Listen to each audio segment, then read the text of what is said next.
은혜 받으실 하나님의 말씀은 사무엘상 15장 21절로 23절입니다. 함께 화면을 보시면서 합독하시겠습니다. 다만 백성이 그 마땅히 멸할 것 중에서 가장 좋은 것으로 길갈에서 당신의 하나님 야훼께 제사하려고 양과 소를 끌어왔나이다 하는지라. 사무엘이 이르되 야훼께서 번제와 다른 제사를 그의 목소리를 청종하는 것을 좋아함같이 좋아하시겠느냐.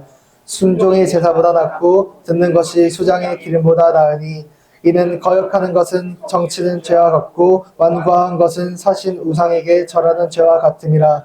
왕이 야훼 말씀을 버렸으므로 야훼께서도 왕을 버려 왕이 되지 못하게 하셨나이다 하니 아멘. 이제 함께 봉독하신 말씀의 근거로 한정원 담임 목사님께서 순종이 제사보다 낫고 크리스찬 리더십이라는 제목으로 생명의 말씀을 전해주시겠습니다. 할렐루야. 하나님의 은혜가 넘쳐나는 줄로 믿습니다. 벌써 6월 마지막 주입니다. 어렸을 때는 몰랐는데 이 어르신들 앞에서 함부로 할 이야기는 아니지만 시간이 너무 빠릅니다. 수요예배 끝나면 금요예배 오고 요양을 한번 갔다 왔는데 또 가고 주일이고 근데 시편 91편 보면 아침엔 주의 인자하심으로 또 밤마다 주의 성실하심으로 우리가 살아간다 했으니 오늘 하나님의 은혜가 더욱더 넘쳐날 줄로 믿습니다. 어저께 이제 저희 아이가 우리 전도사님이 이제 대학을 졸업하고 대학원을 들어가니까 기숙사에 있는 짐을 다 빼왔어요. 와, 집이 너무 넓어서 발 디딜 틈이 없어요. 막 책에 막 그 짐들 너무 복잡. 그 자기 방은 지금 책을 막 그냥 일단 써놨는데 갑자기 어저께 비명소리가 들려. 커피를 쏟았는데 저는 요만한 잔에다 먹는데 전도사님 텀블러가 이만하거든. 그걸 엎었는데 난리도 난리가 아닙니다. 책이 엎으니까 그래도 책 사랑한다고 책 살리겠다 책 집어 던졌을 거 아닙니까? 책상 위에 유리 밑으로 막 다 난리가 난 거예요. 말로 표현할 수 없어요. 참느라고 죽는 줄 알았어요. 제가 오늘 설교한 거 하나님 은혜예요. 집사람 막 청소하고 애는 자기도 얼마나 성질나겠어요. 근데 자기가 잘못했으니까 그냥 치우는데 갑자기 나와서 저한테 이러는 거예요. 내가 믿는 하나님 참 대단하다 그러는 거예요. 네가 믿는 하나님이 어떤데 그랬더니 자기가 이 커피를 흘렸는데 이쪽에다 놓으려다가 이쪽에다 놨다는 거예요. 이쪽에다 놨으면 더 난리가 날 건데 그런데 이 텀블러를 이쪽에 놓기 전에 하나님께 자기가 감사했다는 거예요. 그러면서 화가 나는 거지. 아예 엎어지지 말아야지. 그래서 내가 믿는 하나님은 무슨 일이 생겨도 영광 받으시고 감사 받으신다. 그래서 약간 또 거기다 또 스푼 하나 얹었네. 그치. 목사가 돼가지고 아들이라고. 그치. 좋은 일 생기면 하나님 홀로 영광 받으시고 우리의 삶에 어려운 일 생기면 더 좋은 거 주시겠지 하면서 우리가 미리 감사하니 하나님 참 거저 드신다 이러면서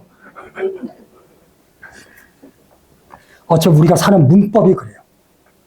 그리스도인은 이미 그러한 언어와 그러한 마인드에 젖어 있어요. 잘 돼도 하나님께 영광, 어려운 일이 생겨도 그 가운데 감사할 조건들을 찾아가면서 하나님께 감사드리고 다시 일어나요. 제가 이 말씀 드리는 건 이제 2026년의 절반이 지났어요. 사람은 자기가 지금까지 살아왔던 시간들을 돌아볼 줄 알아야 합니다. 6개월 반추하여서 내가 과연 그리스도인다운 언어, 그리스도인다운 행동들, 요즘 소위 세상이 말하는 그 문법대로 살았는지에 대해서 한번 생각해 보셔야 돼요. 그리고 벌써 6월이라지만 누가 말한 것처럼 아직도 6개월이나 남아있어요. 충분히 잘못된 거 다 엎고 다 역전시킬 수 있는 충분한 시간들이에요. 다시 한번 결단하시고 다시 한번 회복하시는 복된 역사가 있게 되기를 주의 이름으로 소원합니다. 오늘 우리가 봉독한 말씀은 너무나 잘 아시는 내용입니다. 사울 왕의 이야기입니다. 우리가 보통 사울 왕은 폐역해 이렇게 말할 수 있지만 40년 왕권을 잡았다. 이스라엘 40년은 다윗, 솔로몬 이렇게 굉장히 훌륭한 사람들에게 주어지는 숫자가 사울 왕에게도 주어졌어요. 애석하게도 훌륭하게 마무리를 못 짓고 사무엘상 31장 4절에 자살을 함으로 자기의 인생을 마무리 지었지만 신약시대의 위대한 사도가 사도 바울, 그 사도 바울의 히브리식 이름이 사울이었던 것처럼 이스라엘은 자기들이 가장 존경하는 지파의 조상, 그리고 자기가 가장 존경하는 사람의 이름을 따온 것으로 보았을 때 사울 왕은 우리가 생각하는 것처럼 그냥 마냥 사람들이 멸시하던 사람은 아니었다. 반면교사라 그에게서 잘못된 것을 우리가 돌이켜서 나의 강점 삼고 그가 살면서 또 잘한 것들이 있거든요. 그것을 나의 스승 삼아서 남아있는 6개월을 승리하는 우리 모두가 되기를 주의 이름으로 소원합니다. 오늘의 첫 번째, 왕으로 부르신 하나님의 절대 주권과 사울의 겸손입니다. 우리가 보통 사울을 생각하면 다윗 죽이려고 맨날 창 집어던져 자기의 개인 용병이 있었거든요. 3,000명을 데리고 맨날 다윗을 쫓아다녀 이렇게만 생각하겠지만 초창기 사울은 어마어마하게 겸손했습니다. 사람은 첫사랑을 너무 쉽게 잃어버립니다. 사람은 처음의 결단을 너무나 쉽게 내려놓습니다. 우리가 끝까지 승리하려면 우리 주님께서 나에게 주셨던 그 뜨거웠던 사랑을 잊지 말고 승리하는 역사가 있게 되기를 주의 이름으로 소망합니다. 사무엘 8장에 들어갔더니 약간 슬픈 이야기라고 사무엘이 늙었고 이렇게 시작해요. 사무엘상 앞에 사사시대가 나오는데 이제 사사시대가 끝났어요. 그리고 사사의 마지막이자 왕 꿈 그 전에 사무엘이라는 위대한 선지자가 있었는데 그 선지자도 나이 먹고 늙어 이제 옛날 같지 않게 되는 겁니다. 사람은 다 때가 있습니다. 반짝반짝 빛날 때가 있는가 하면 언젠가는 뒤로 물러날 때가 있습니다. 사무엘도 어마어마하게 속상했던 것 같습니다. 성경이 굉장히 고급스럽게 표현하는 거죠. 사람들이 사무엘에게 와서 이야기합니다. 당신은 늙었고 당신의 후계자인 아들들도 훌륭하지 않다. 우리도 이방 나라처럼 반짝반짝 빛나는 왕이 있었으면 좋겠다. 당시 고대 근동의 왕의 가장 중요한 역할은 전쟁입니다. 전쟁이 딱 터졌을 때 맨 앞에 기골이 장대한 왕이 앞장서서 싸울 때 뒷사람들이 힘을 얻어서 싸울 수 있는데 이스라엘은 왕이 없으니까 항상 얻어맞고 모여 그리고 싸웠던 게 사사였거든요. 이제 우리도 세상의 트렌드를 따라가야 될 게 아닙니까? 언제까지 보이지 않는 하나님의 음성이 떨어질 때까지 기다렸다가 수동적으로 움직여야 됩니까?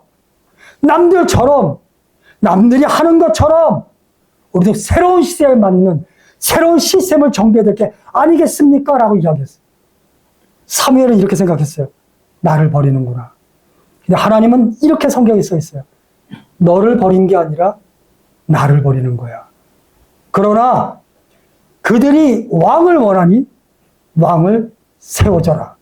그리고 세운 사람이 사울입니다. 사울은 꿈에도 자기가 왕이 될 거라 생각하지 못했어요. 사무엘상 9장 21절 말씀. 다 같이 한 목소리를 봉독합니다. 사울이 대답하여 이르되 나는 이스라엘 지파의 가장 작은 지파 베냐민 사람이 아니니까 또 나의 가족은 베냐민 지파 모든 가족 중에 가장 미약하지 아니하니까 당신이 어찌하여 내게 이같이 말씀하시나이까. 초창기 사울은 겸손했습니다. 사무엘이 처음에 공식적으로 왕으로 세우지 않고 개인적으로 만나요. 하나님이 당신을 선택했어요 라고 말했더니 나는 이스라엘 지파의 가장 지파 베냐민 사람이 아닙니까? 그래요. 나중에 시간 되시면 사사기 19장부터 21장 읽어보시면 베냐민 지파 사람들이 기브아에서 악행을 저질러서 베냐민을 뺀 11개 지파와 전쟁에서 남자들이 거의 다 죽어요. 그래서 저 시대는 아주 이 규모가 축소되어 있는 아주 권력이 없는 그런 작은 지파가 분명해요.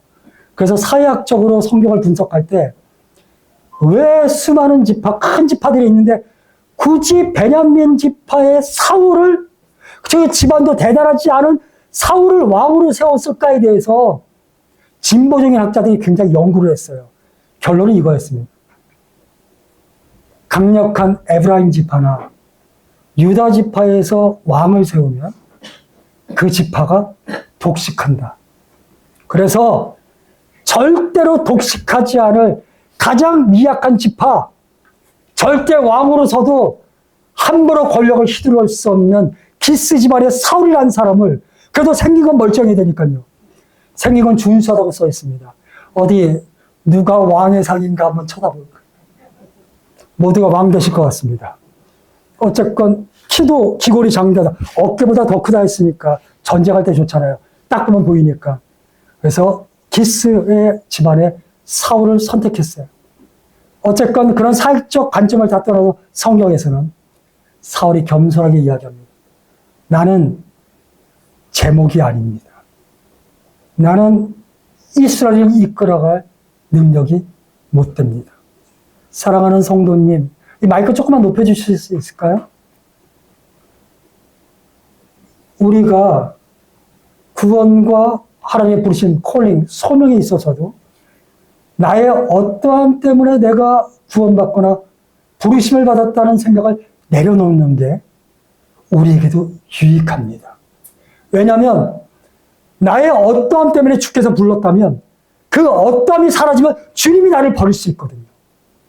나의 어떠한 달란트가 있어 주께서 나를 세웠다면 그 달란트가 사라지면 우리가 버림받을 수 있거든요. 근데 그것과 상관없이 주님이 나는 너가 좋아, 난 너가 마음에 들어, 절대 주권에 우리를 선택하셨기 때문에 저는 부족한데 상관없어. 전 죄가 많은데 안 쳐다봐. 난 너를 통하여 놀라운 일을 이룰 거야. 약한 자를 들어 강한 자를 부끄럽게 하고 없는 자를 들어 있는 자를 멸하게 하는 그 놀라운 옵사레눔, 그 기이한 일을 내가 만들 거야. 바로 그 뜻이에요. 오늘 사랑하는 성도님들 중에 행여 나는 작은 자입니다, 나는 연약합니다, 그 문제가 되지 않습니다. 설교 때마다 모든 목사님들이 선포할 겁니다.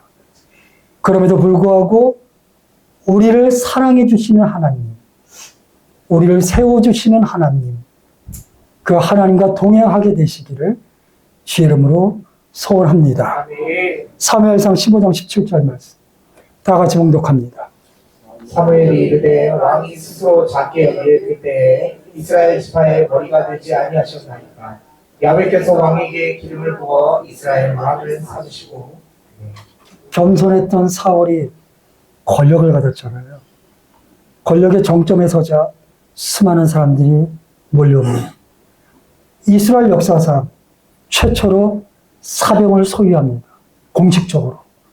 그 숫자가 3,000명이에요. 그리고 기브아라는 땅을 사울의 땅이라고 인정할 정도로 멜렉이라는 왕이라는 호칭을 사울은 죽기까지 받지 못했어요. 나기드라는 히브리어 지도자, 이 명칭만을 받았을 뿐이에요. 그럼에도 불구하고 사울은 왕의 대접을 받았어요. 수많은 사람이 아부했고 사울은 그걸 즐겼어요. 내가 아무것도 아닌데 하나님이 나를 세워줬다, 이 생각이 점점 흐려지는 겁니다. 내가 쓸만했기 때문에 왕이시오, 왕이 최고입니다. 누구도 나에게 함부로 못하고 나를 최고라고 함으로 내가 왕이 되었나 보다. 나중에 우리가 다시 확인하겠지만 사무엘상 15장에 사울이 아말까이 전쟁에서 실수를 합니다. 당신 왜 하나님의 뜻을 따르지 않았습니까? 그랬더니 가장 좋은 거 주께 드리려고요. 그랬더니 저 말을 한 겁니다. 왕이시여, 왕이 가장 좋은 거 안 드려도 됩니다. 눈에 보이는 거 기뻐하시는 하나님이 아닙니다. 당신이 스스로 작게 9장 21절 나는 아무것도 아닙니다 라고 고백할 때 주께서 당신을 이스라엘의 왕 삼아주지 않았습니까? 사랑하는 성도님들, 기도하시지요. 남들이 안 듣지요. 그래 겸손하게 자기 속에 있는 모든 슬픔과 아픔을 다 토로하시면서 하나님께 기도하시고 하나님께 매달리는 우리 모두가 되기를 주의 이름으로 소원합니다. 주께 내세우는 만큼 하나님이 주셨던 걸 조금씩 걷어들인단 말입니다. 내가 여기까지 채워져야 되는 줄 알았는데 이 아이가 그렇게 생각하지 않네? 조금씩 물러나다 보면 이제는 이 사람은 하나님 없어도 쓸만하네 라고 생각할 수 있고 하나님은 더 이상 나의 손길을 원하지 않네라고 판단하실 수 있다.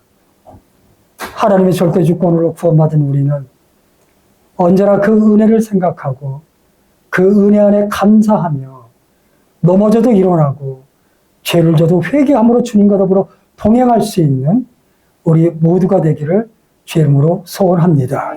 오늘의 두 번째, 불순종의 연속, 사람을 의식하고 자기를 우상화시킵니다. 계속해서 말씀드렸지만 사울은 겸손했었습니다. 너무나 많은 사람들은 변해갑니다. 저 사람 예전에 안 그랬는데 그것은 어떠한 특정한 사람의 이야기 아닙니다. 우리 모두의 이야기일 수 있습니다. 나는 안 변했는데요. 당신은 변할 만한 환경이 조성되지 않아서 그럴 수 있어요. 나는 우쭐된 적이 없는데요. 우쭐될 만한 위치에 서본 적이 없어서 그럴 수 있어요. 누구나 권력을 잡거나 정점에 서면 해야 할 일들도 변하게 되고 주변에 모여있는 그룹도 바뀌게 되고 수많은 일들을 겪게 되면서 변하지 않으면 안 될 수 없는 상황에 처하게 되는 거죠. 그러나 중요한 건 자신의 중심은 지켜나가게 되기를 주의 이름으로 소망합니다. 밀란 쿤테라가 썼던 참을 수 없는 존재의 가벼움. 저는 저 책 제목이 너무 좋았어요. 가슴에 팍 오지 않습니까? 참을 수 없는 존재의 가벼움.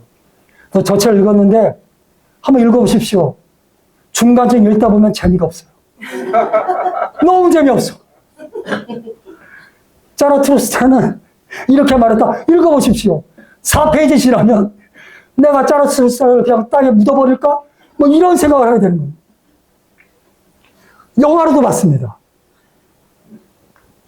깊이 있는 내용 뭐 이렇게 했더니 1968년에 프라이범 체코 민주화운동을 배경으로 하는데 정책이 별로 안 나오고 그냥 사랑 얘기가 막 나오길래 뭐 그냥 사랑 얘기인가 그랬는데 나중에 봤더니 그 이야기를 바탕으로 밑바닥에 엄청난 철학이 깔려 있는 거예요.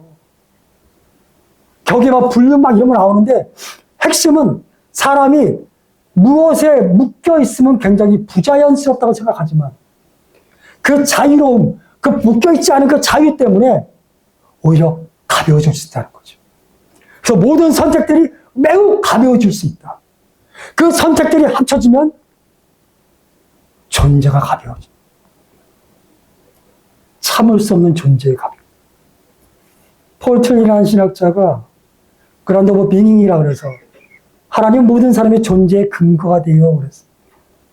사울 초창기에 사울 권력의 근거는 하나님이었어요. 그 하나님을 정말 사랑했어요. 근데 점점 자기가 하나님인 걸로 착각했어요. 그리고 자기가 하나님이 되는 데 있어서 가장 중요한 건 사람들이었어요. 저 사람들이 나를 어떻게 평가하느냐? 그래서 자기의 존재의 근거가 사람으로 바뀌어요. 대통령 여론조사 보십니까? 별일 아닌데도 올라갔다 내려갔다 왔다 갔다. 연예인들도 수많은 사건들이 그 SNS에 올리는 댓글들. 사람은 우리가 의지할 만큼 무게의 중심이 있지 않습니다. 요동치는 사람들에게 자기 삶의 근거를 두면 그 근거를 둔 사람은 참을 수 없는 존재의 가벼움에 밀려가게 됩니다. 사울은 늘 사람들만 쳐다봤어요. 내가 이렇게 하면 사람들이 좋아하겠지. 내가 이렇게 하면 사람들이 나에게 칭찬하겠지. 이제 하나님의 시선 포람되오는 없습니다. 늘 사람들 앞에 서서 저 사람들을 어떻게 끌고 가야 되지? 어떻게 입맛에 맞춰줘야 되지? 많은 사람들을 자기가 데리고 간다고 생각했지만 자기가 거기에 묶여서 한없이 가벼워지는 겁니다. 사무엘상 13장 11절로 12절 말씀 봉독하시겠습니다.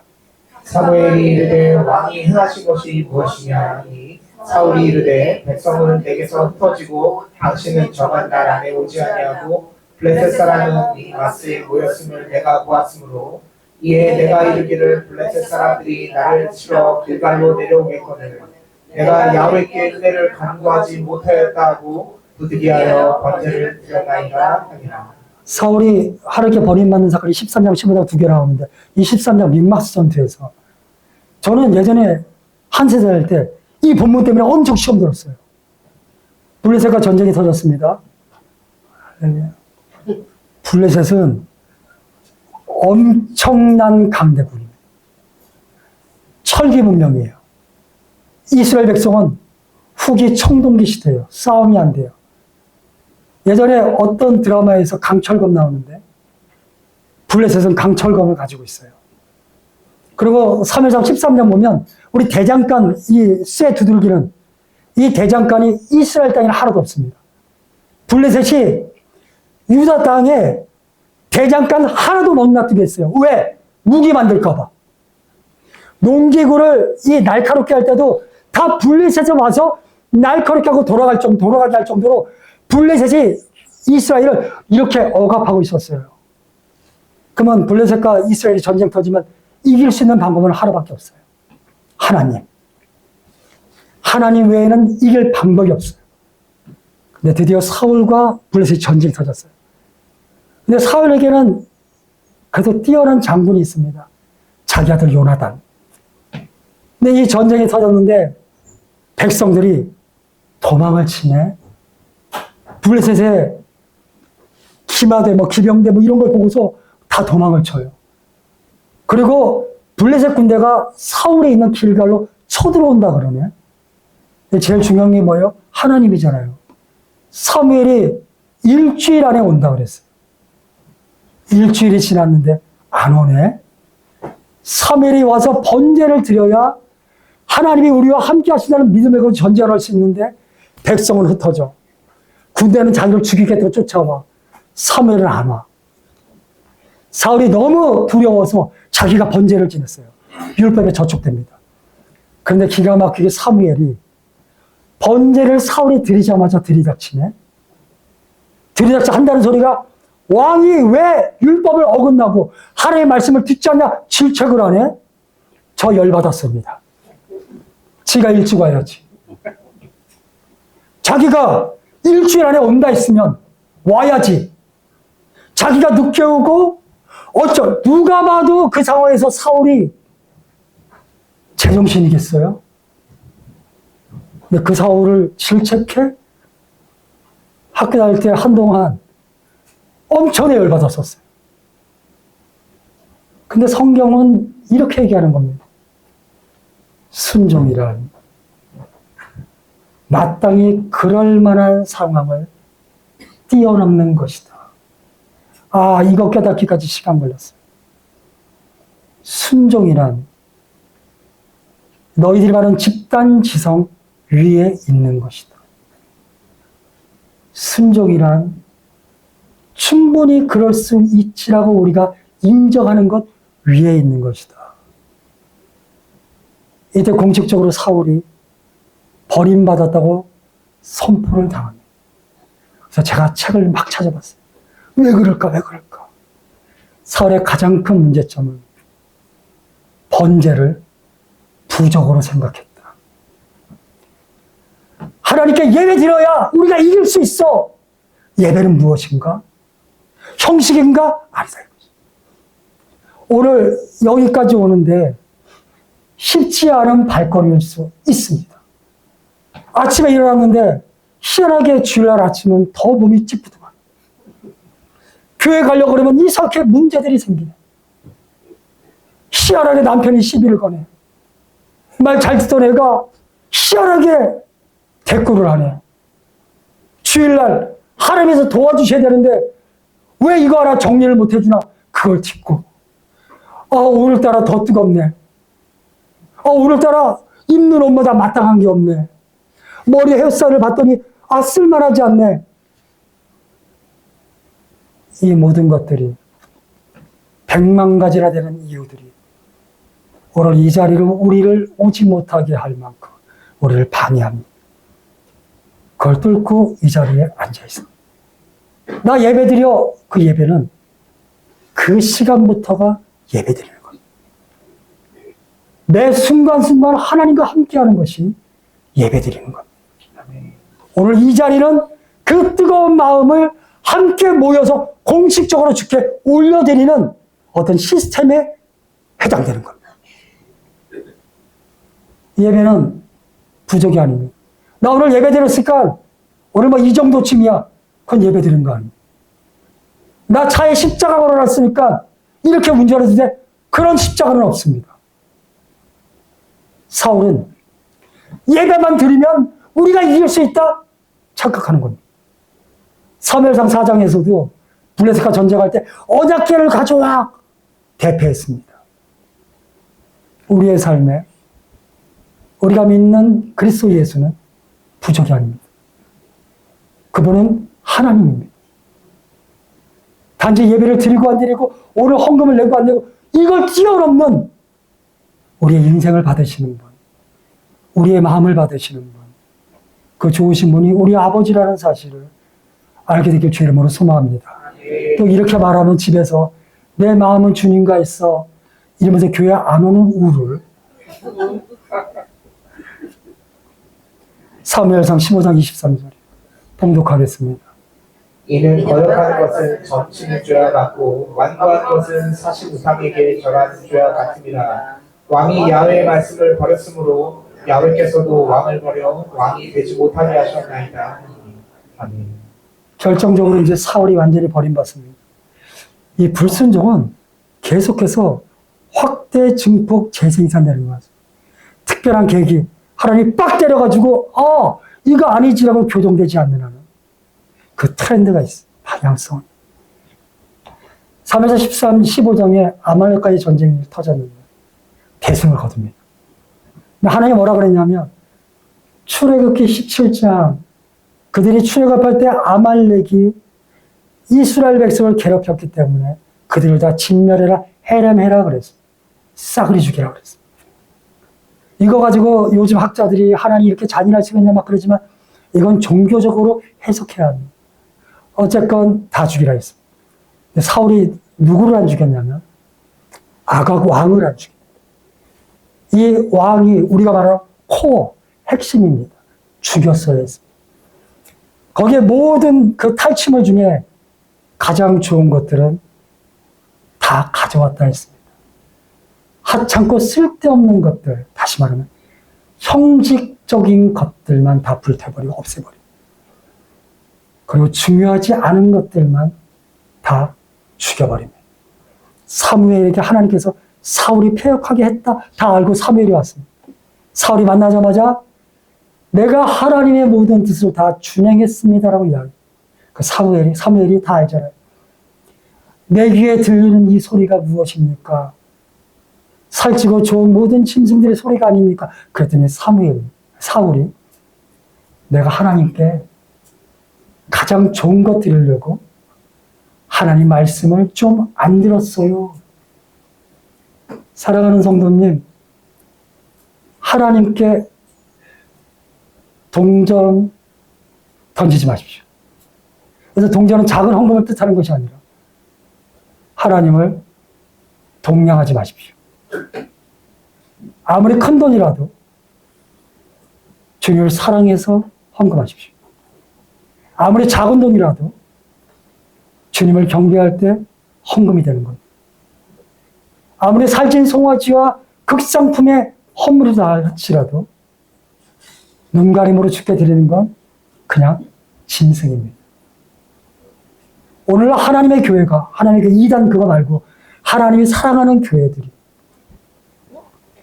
왜 세상에 이렇게 지탄을 받느냐라는 것을 혼자 생각할 때 교회가 헌물을 받아야 하는데 물질을 받아서 그렇습니다.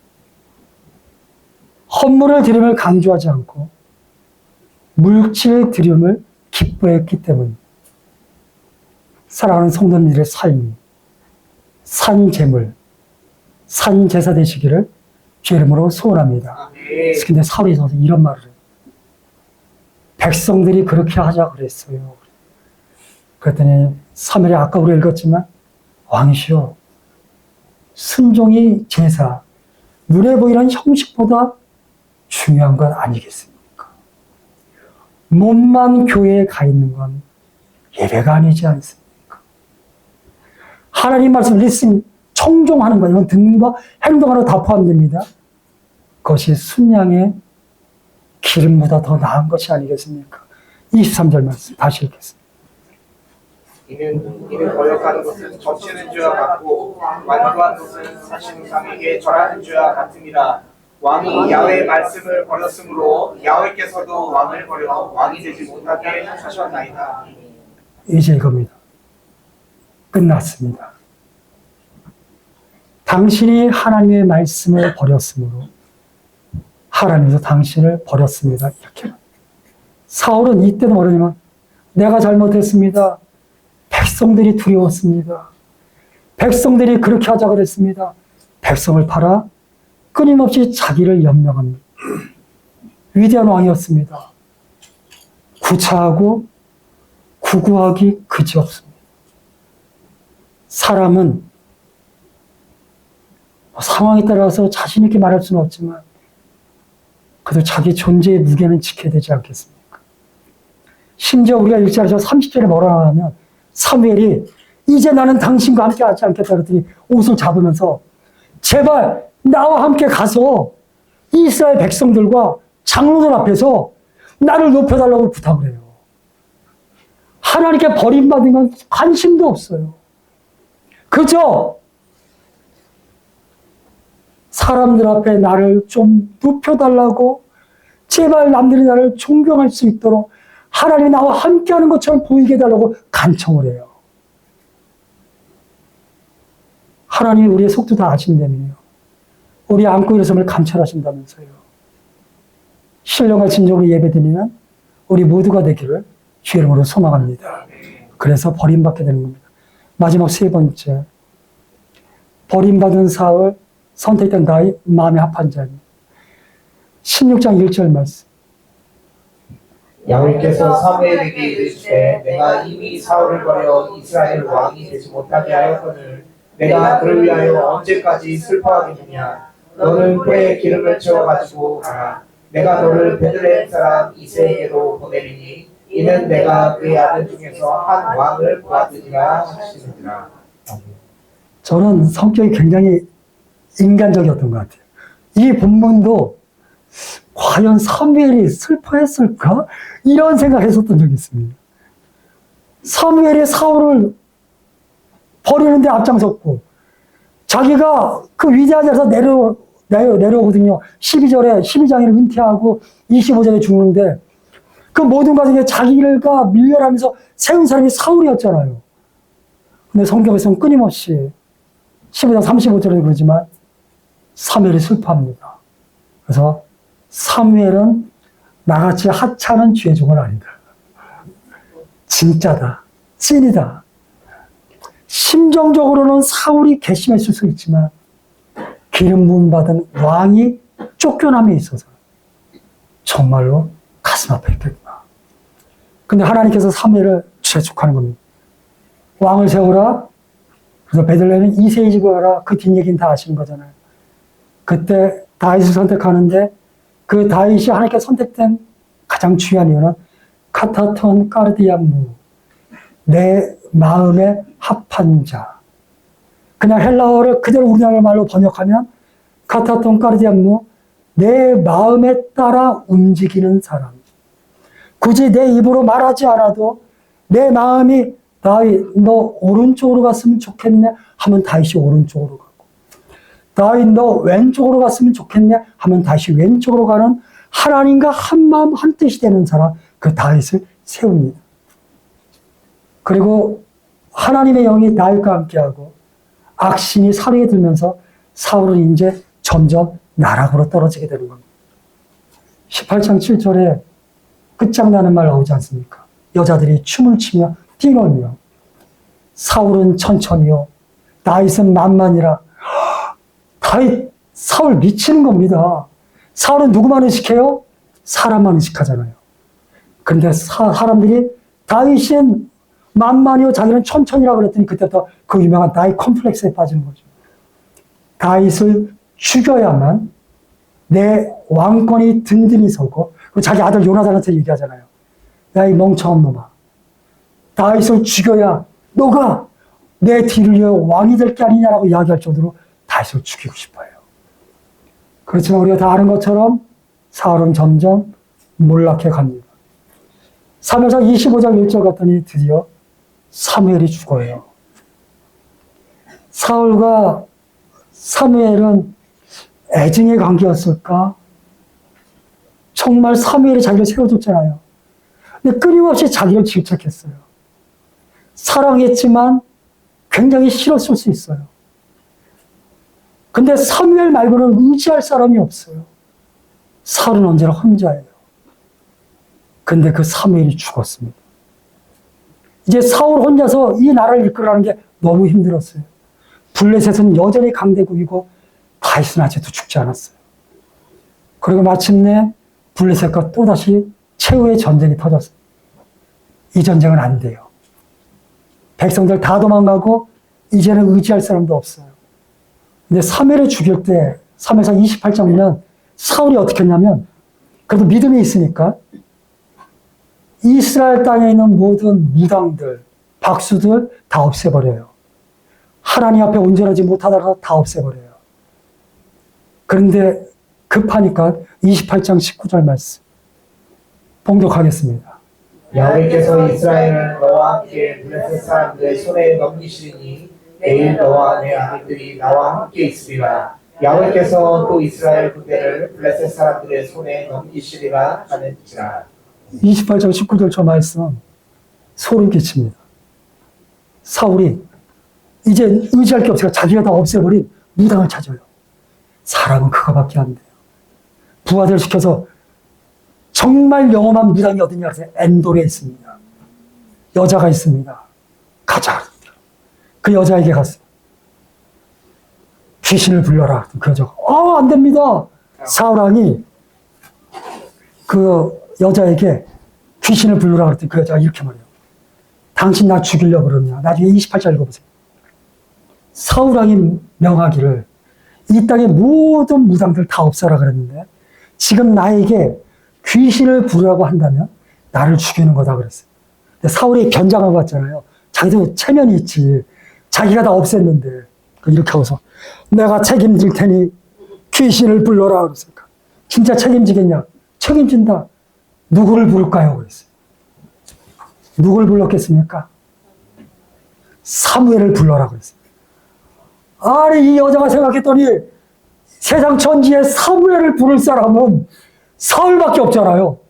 이 여자가 기절을 하는 거예요. 당신이 사울 왕이시오 그랬어요. 그랬더니 눈치챘냐? 나다. 내가 다 책임지더니 사무엘을 불러라 그랬어요. 그 여자가 그럼 당신이 나를 안 죽인다 약속해라. 안 죽인다. 그래서 드디어 그 유명한 엔돌의 신접한 여인 사건이 벌어져. 그 여자가 드디어 귀신 들려서 사무엘을 불러올립니다. 성경에 딱 한 번 나오는 겁니다. 죽은 자를 불러내는. 사무엘이 올라와요. 올라와서 나를 왜 부르느냐. 편하게 하나님 품에서 자고 있는데 어떤 애가 불러서 나온 거 아닙니까? 그때 사울이 얘기하는 거예요. 블레셋이 나를 죽이려고 하고 나를 도와줄 사람이 참 불쌍해요.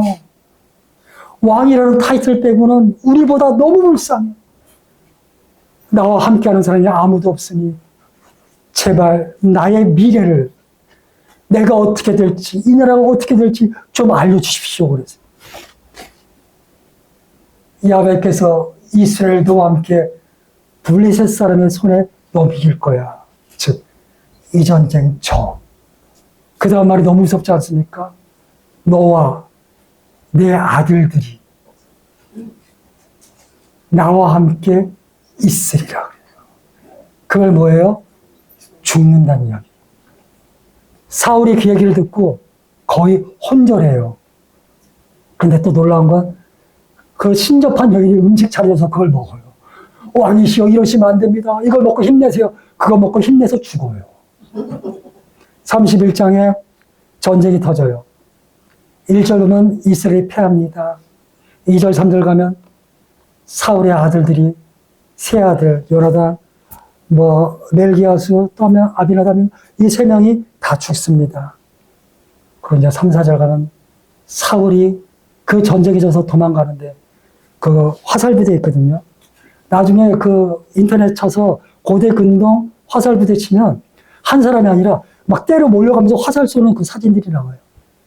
그 사울 다 전쟁 지고 사울 혼자 도망가는데 때려 몰려가면서 화살을 막 쐈나 봐요. 이제 온몸에 화살 맞고 거의 도망쳐서 이제 죽게 되니까 자기 옆에 무기 든 자에게 나를 죽여다오 그래요. 근데 그 사람이 내가 어떻게 31장 4절 말씀 그가 무기를 든 자에게 이르되 내 칼을 떼어 그것으로 나를 찌르라 하여 받지 않은 자들이 와서 나를 찌르고 모욕할까 두려워하노라. 그러나 무기를 든 자가 심히 두려워하여 감히 행하지 아니하는지라. 이에 사울이 자기의 칼을 뽑아서 그 위에 엎드려지니. 아멘. 나는 아무것도 아닙니다. 너 이스라엘 왕 되게 하리라. 11장 암몬 전쟁에서 엄청난 대승. 당신이 하나님의 놀라운 종입니다. 승승장구 3,000명의 자기 무대를 걸고 온 세상을 귀신 들린 여자에게 쫓아가서 혼절하고 마침내 자결함으로 자기의 인생을 마친 그 사울을 보면서 우리가 어떻게 살아야 할지에 대해서 기도하고 고민하는 우리 모두가 되기를 주의 이름으로 소원합니다.